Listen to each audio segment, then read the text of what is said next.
Thanks everyone for attending. Yeah, we have an exciting 30 minutes, so it's going to be packed. And so I'll quickly make the introductions. So it's Mark Hale, CEO for Impexium. We've got Kelly here. She is an industry expert in customer journey mapping.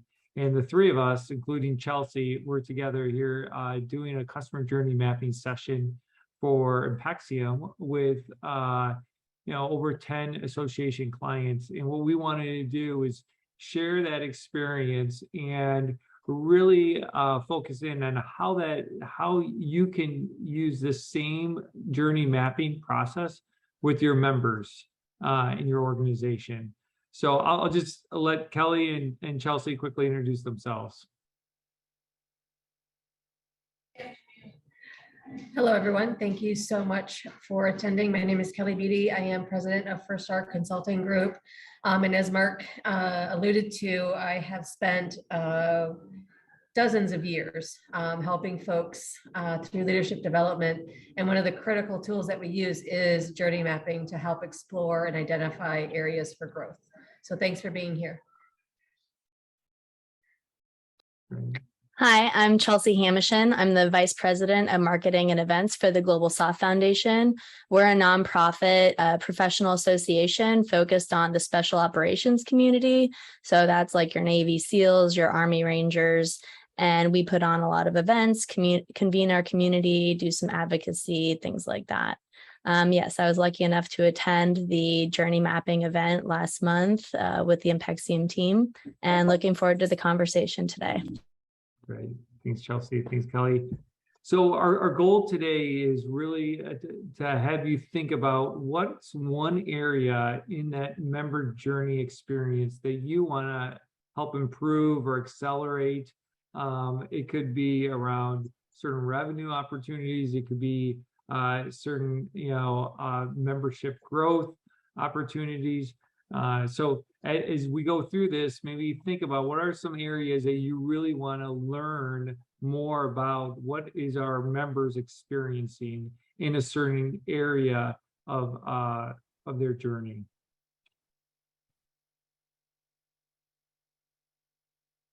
Kelly, you want to take this one? I'd be glad to. So the member experience, when you invoke journey mapping as a tool, it really allows you to be able to see things from the member's point of view.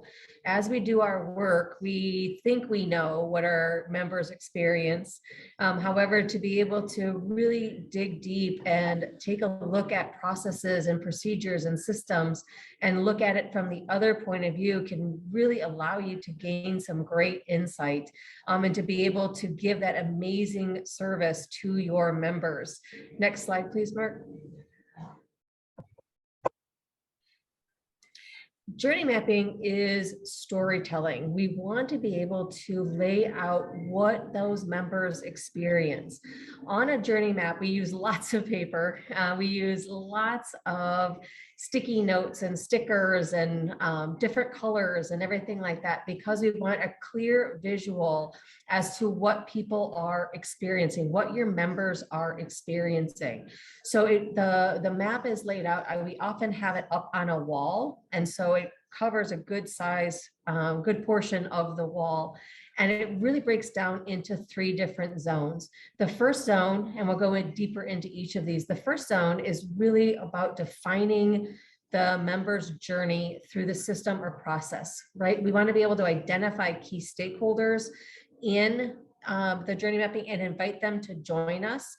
The more people that we can involve in the journey map experience, the more robust the information that's going to come out of it. So we want to make sure that we're identifying what the scenario is, that we know what our goals are, that we really look at who is in the room. The middle is the hard work that we do during the journey mapping experience. And this is where we are able to map out that scenario, where we're looking at it from both the association point of view as well as the member's point of view, and to be able to identify any gaps or areas of opportunity. And then zone 3 are those, we map out those opportunities where we have excuse me, we have an opportunity to do some ideation and to think about, okay, now we've discovered what's really working well, because part of the journey mapping is we want to know what's going well, because we don't want to lose sight of that. But also we want to identify some opportunities for growth in areas that maybe we can look at things a little bit differently. And so zone 3 allows us that space for ideation to think about what can we do to affect change for our members. Next slide, please. As I mentioned, we've got on the map that is the specific areas of the map. When you're looking at journey mapping, we identify, and we're going to go into an example momentarily, but we have the stages laid out. They're called the swim lanes. And so you have each stage. So for example, if you are looking at training, you want to do a journey map on your training experience or your training initiatives. So what are the stages of training? So you'd have a swim lane for each one of those stages. Then you go in and you identify the touch points. Where are we interacting? And so you'd have one row to be the member's view. And we answer questions about what are they doing, who are they interacting with, and we'll go deeper into that in just a little bit. And then we also look at it, what are we internally doing as the association? What are you doing at that same time? And then this allows us to be able to see where things overlap and identify any gaps. And then at the bottom, we have those areas of opportunity. So we systematically go through the map over the course of the day as we are journey mapping. Next slide, please. Okay, so we start with the lens, and this is really the scope of the map. What is it that we are digging into? What is it that we want to explore and go a little bit deeper into? Go ahead, next slide, please. So the first thing that we want to look at is, and some examples are on the screen. So, the first 90 days or year one, or we want to look at renewals. We want to look at areas that we create that wow moment for our members, or maybe there's a pain point. And so by being able to identify those 3 areas or 4 areas, and again, it's all going to be dependent on how much time you have to journey map. Oftentimes it can be a half a day, full day. I've also done journey maps that have gone over multiple days, just depending on what scenario they wish to look into. And really we don't want to lose sight of what's positive. So we want to identify areas to create that wow moment, and then also look at the pain point. Next slide, please. Yeah. Hey, Kelly, can I just mention one thing? So as you took us through this process, we spent a lot of time really thinking about like, what are the areas that we really want to focus in on? And these are just like 3 examples, right? From a membership perspective. It could be around the join or the first year or renewal. But like Chelsea, do you have any other thoughts on like, what are some key stages from a member experience that maybe, the people here can be thinking about as we kind of dive into like, what do you do, as we break down each of these different stages?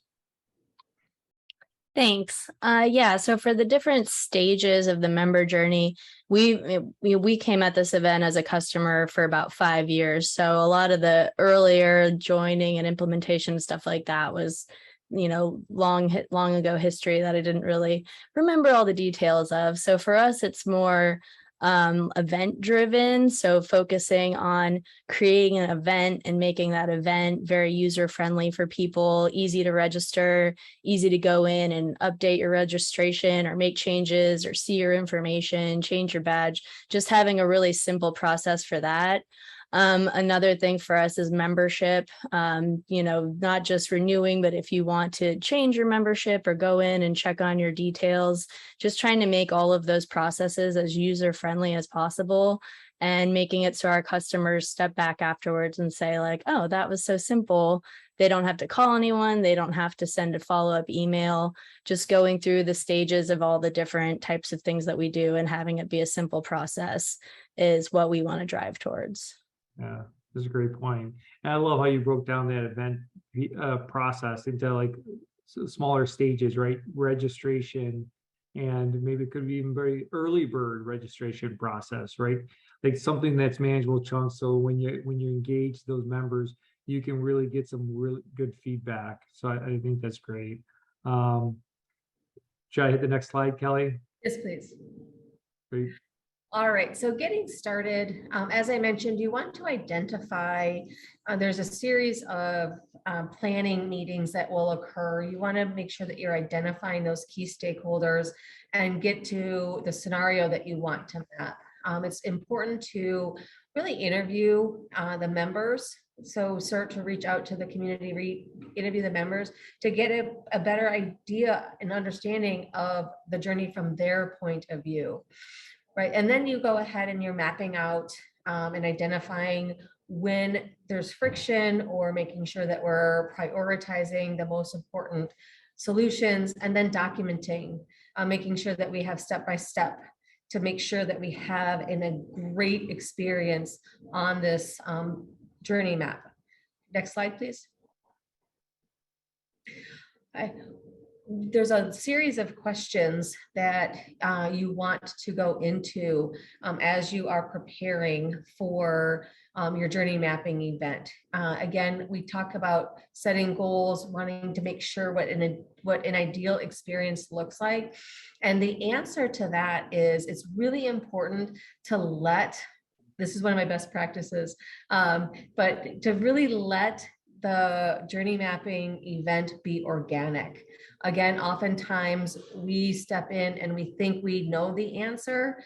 And so we start to guide the conversation, but you learned so much. It's so much more enriching when you let the process take care of itself and you go in directions that maybe you never even thought of.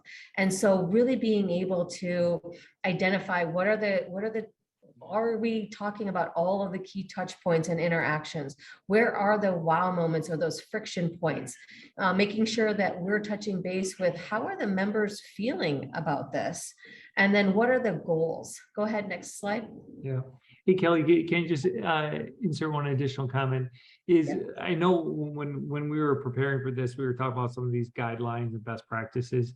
One area I know you mentioned was of educating the people in the room. That's really probably would be part of the association, of not trying to solve things in the meeting, but instead, I think you kind of framed it like ask questions. Like you may even know the answer or no, but like what were some of those questions that you said you helped us with instead of trying to solve it?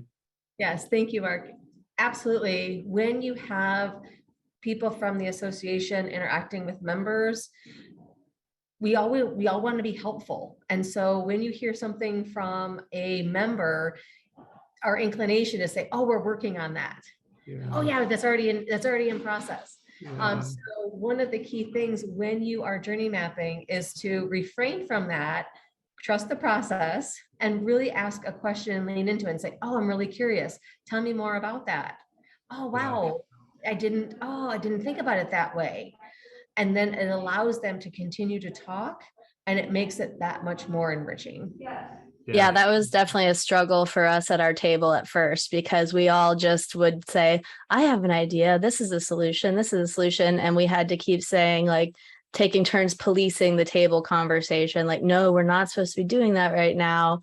We're supposed to be framing it a different way. So it was definitely like a revectoring of how you looked at the discussion. And the facilitator is also paying attention to make sure that there are often times I will go in and I'll say, okay, let's come back up. Let's redirect this conversation to help support that discussion as well. Thank you, Mark. Great. All right, so now we're in the experience. And as you can see in the picture, lots of Post-it notes, lots of colors, lots of paper up on the walls. Lots of stuff going on. It's always such a invigorating experience when you're journey mapping and people start to get really excited and they share so much more than you ever even think that they will. And so really this is the crux of the journey map. You've spent the time, you've prepared, you are all ready to go. You have all of your supplies ready. And now it starts to go through the actual map itself. So next slide, please. Whoops, sorry. That's okay. My there we go. Right. So for this example, we have those 3 swim lanes that we're taking a look at, right? So we've got the join process. So maybe the first 90 days, we have the steps laid out, becoming a member, creating a profile, subscribing, and joining the community, right? The second lane would be the initial year of membership. So that first year. And then the third lane would be the renewal in this example, just to kind of give you some context as to what it might look like. Go ahead, next slide. So for each one of those lanes, we go through the process, right? So we look at it first. So at the top of the map, it'll be about the member's perspective. So it'll be, what are you, the member, doing in those first 90 days? Who are you interacting with, right, with the association? And then what questions do you have? And the colors are intentional. We try to align the Post-it notes. If you remember from the slide, there's lots of different colors on the walls. And so we try to align visually the answers to the questions based on the color of Post-it note. So when you have it all up on the screen, it's very clear to say, oh, if it's pink, what are you doing? If it's green, what questions do you have? Yeah. Go ahead. I think Kelly, like on this one, I love the last one, and I think it just generates a lot of insight, at least from a PACSIM standpoint, as we were listening to customers, is like, what questions do you have at this stage? There, you get a lot of insight around just realizing maybe questions that they have, and you're like, oh, we could help you provide a lot more clarity to that question if we just didn't know that that was a question they had. So like we think about like the join process, you know, like, do they have questions around like, what is the best membership for me? Or what is like, you know, what are all my different options? And if those are the questions they're asking, then those are good, you know, areas where you can drive clarity. And that was something that we learned in the process. And it brings a lot of awareness. When you're starting to hear the questions from the members, it brings a lot of awareness to help even be able to support those members in a different way. Yeah. And Chelsea, were you about to say something? I was just gonna say the only downside is that a lot of members, you don't know how many people don't reach out to you if they do have questions. You know, some people do, but I have no idea how many people don't that do have those questions. It makes you wish you could kind of be a fly on the wall. And if they're asking the questions, kind of be answering, but you don't know what they are necessarily unless you're getting that feedback. And there's a limited amount of people who send feedback like that. So true. Very true. Thank you, Chelsea. That's good. Right. So then we do the same thing. We answer this. We look at the same swim lane. So in this case, becoming a member, joining the join process, but we look at it from the association standpoint. What are we internally doing at this time? Who are we working with? And then what systems are we using? What do we need? What equipment do we need internally? And again, we have the 3 different colors. So if you can imagine the big sheets of paper, we've got the Post-it notes all over it. We've got the members, and then we have the association. And so really being able to look at, what do we think our members are doing? And then what are they actually doing? What do we think we should be doing? And then what are we actually doing? It gives great insight.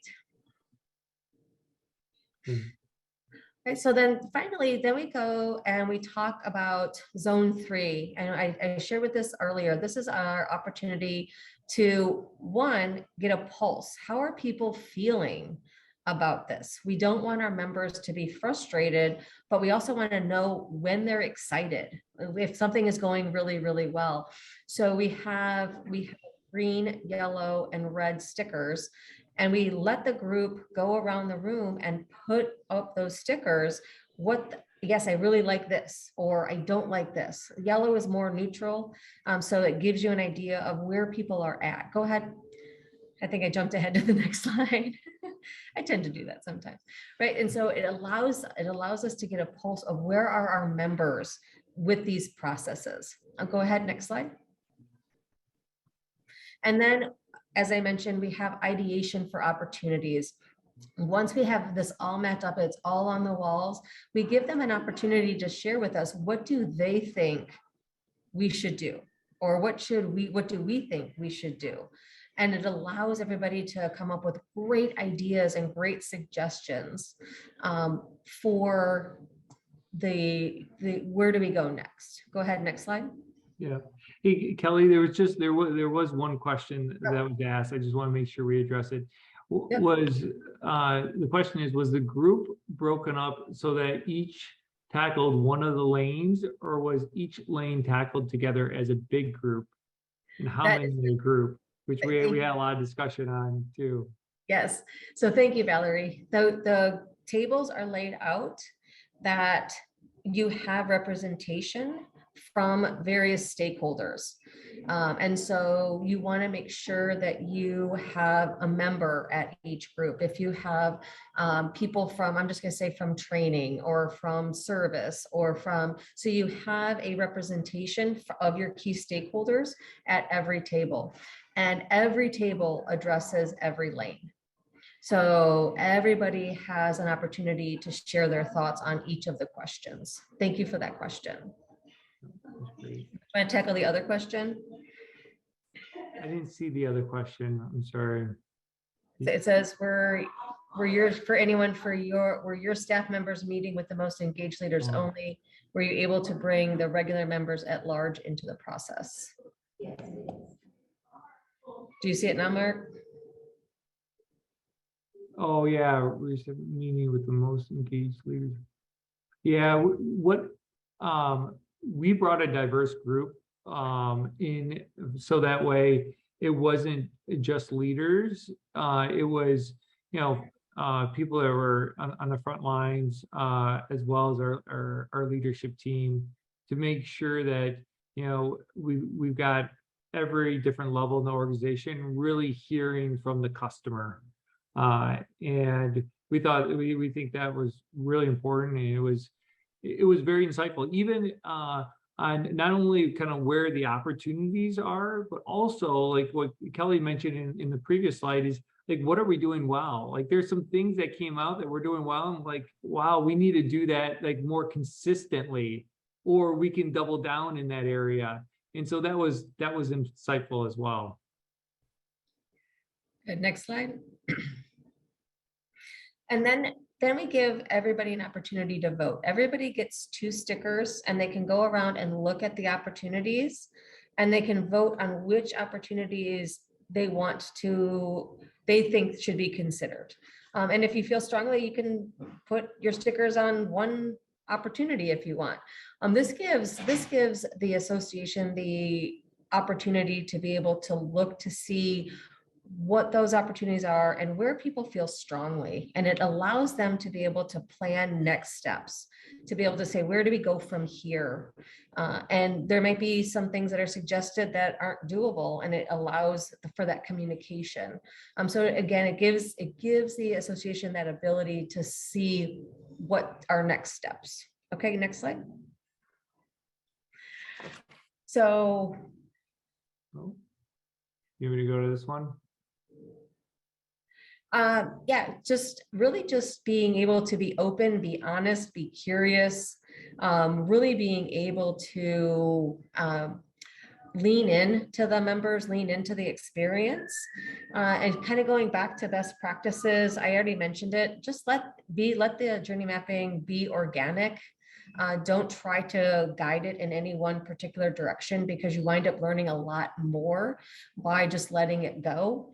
Trust the process, making sure that you follow each step and allow good conversation.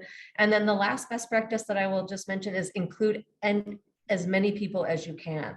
The more voices in the room, the more valuable, I don't want to say valuable, the more robust the experience, right? Because now you're getting from multiple different perspectives, and you can learn a lot. Enjoy the process and enjoy the journey. Yeah, that's awesome. Totally. Wow, right on time, 12:30. I'm impressed. So we'll open up to questions, and I see some in the chat, but I think we've answered those questions. Yeah, I think we've answered those. Well, if anybody has any questions, please put them in the Q&A, and we'll get those addressed. So in the meantime, I have a question. So what data do we need for member journey mapping? Yeah, that's a good question. So at least from my perspective, and Kelly, please feel free to jump in. I think one is really defining what those stages are. And so that requires interviewing, people within your organization and outside your organization. So I think that's one critical piece, because that's the framework for the entire session. Yeah. And then, two is, I think is much of the data is gathered in those sessions. So it's very organic, as Kelly mentioned. So creating a safe environment so you can get honest data points in the session is key. And I love to be curious too, is because to get the right data, you have to be asking the right questions. So having those questions and being able to ask the follow-on question as well allows you to get the data that you need. I'll So- also add that I think you need like hard stats from your system, like abandoned shopping carts, for example. Like if you see that there's a point where people are just quitting consistently, that helps you know that that's a rub point in the journey that needs to be ironed out. Also, like support requests, which is a harder one because, at least for us, we're a small organization. We get emails all across our whole group where people need help, but tracking things like that, what people's rub points are and issues, things like that. Those are just kind of harder data points that I think help you figure out where you need to refine your journey. Good thoughts, Chelsea. So Joel is asking, do you compensate members for participation? We gave them swag. Hope it was good swag. Yeah. I mean, for us, I live in Florida and we paid for a trip up to DC to attend because it was important for us to invest in this system because we've invested so much in it. So being invited and then being part of the conversation was worth it for us enough to attend. So it wasn't, actual compensation, but in terms of like being involved in the process and helping see like the types of improvements and things that we'd like to see, that made it worth our time. Yeah, I would say too, is if it's your first time making the investment in an outside facilitator like Kelly, did help significantly. It really, really does. And it provides just, that level of kind of investment that your members and kind of a just professional environment that I think they'll see that you are making significant investment in this. And one more question. What is the final product? Yeah, so it's great. So we actually coming out of it. So as Kelly mentioned, there's a voting process that the team did. We had, a person that co-facilitated with Kelly and put together a really, really amazing slide deck to synthesize a lot of the information. And we got to the top 5 areas that we're focusing on. I actually have a meeting later this afternoon that's bringing a small group together and talking about how do we execute on some of these top 5 items that we put together. But if anybody is interested in, just how can you assemble some of this, the output, we're more than glad to share that as well. And I'm sure Kelly's got a lot of different experiences around that too. Lots of data. Great. Well, thanks everybody. This was great. We really appreciate it. I know that there were some links that were put into the chat there's a white paper that we co-published with Impexium earlier this year that's free to download, as well as an ebook on digital leadership, and other webinars can be found on our video platform as well. So we appreciate everybody attending. I hope everybody has a great rest of the day, and thanks for our experts here today. We really appreciate your time and sharing your knowledge with the association community.